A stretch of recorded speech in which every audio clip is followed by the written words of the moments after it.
ሰላም ጤና ይስጥልኝ። ዛሬ ሁላችንንም ደስ የሚያሰኝ ዜና ሰምተናል። ታዋቂው የዲጂታል ሚዲያ ባለሙያ አቤል ብርሃኑ የወይኗ ልጅ ትላንት ማታ በኬንያ ናይሮቢ በተካሄደው የአፍሪካ ጎልደን አዋርድስ 2026 ታላቅ ድል ተቀዳጅቷል። አቤል በዘርፉ ብዙ ተወዳዳሪዎችን በማሸነፍ የዓመቱ ምርጥ አፍሪካዊ የጉዞ ተጽዕኖ ፈጣሪ በመባል ተሸልሟል። ይህን ፕሮግራም እስከ መጨረሻው ተከታተሉ ዘንድ በአክብሮት ጠይቃለሁ።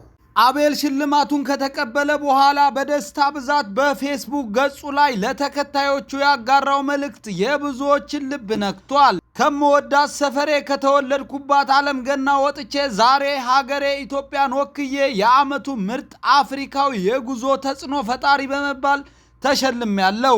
የልጅነት መሻቴን ላልከለከለኝ ህልሜን እውን ላደረገልኝና በሄድኩበት ሁሉ ለጠበቀኝ አምላኬ እግዚአብሔር ክብርና ምስጋና ይሁን ብሏል። በአሮጌ ስልክ ካሜራ ለመቅረጽ ስነሳ ዓለምን የማየትና ታሪኮችን የማካፈል ህልም ብቻ ነበረኝ።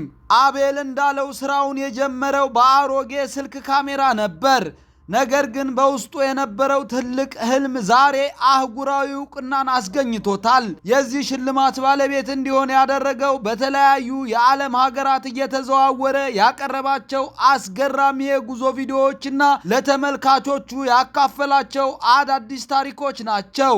አቤል በመልእክቱ መጨረሻ ላይ ሁሌም በጀርባዬ ሆናችሁ ለእኔ ቆሞ መታየት የደከማችሁ በሙሉ ሽልማቱ የእናንተ ጭምር ነው፣ ጉዞአችንም ይቀጥላል በማለት ለእናንተ ለተከታዮቹ ያለውን ታላቅ ክብር ገልጿል። አቤል በጉዞዎቹ የምናውቀው በተለያዩ ባህሎችና ህዝቦች ጋር በሚያደርገው የቅርብ ትስስር ነው።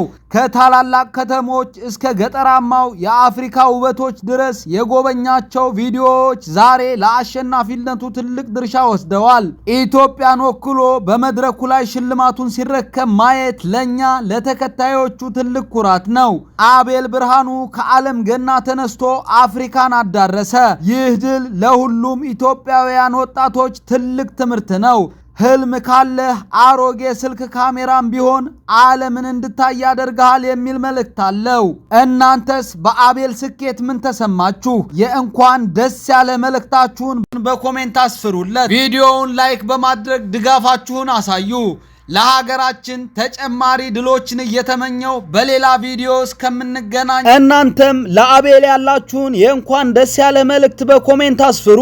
ይህ ቪዲዮ ከተመቻችሁ ላይክ እና ሼር በማድረግ ድጋፋችሁንም አሳዩ። ለቻናላችን አዲስ ከሆናችሁ ደግሞ ሰብስክራይብ በማድረግ ቤተሰብ ሁኑ። ስላዳመጣችሁን አመሰግናለሁ። ሰላም ቆዩልኝ።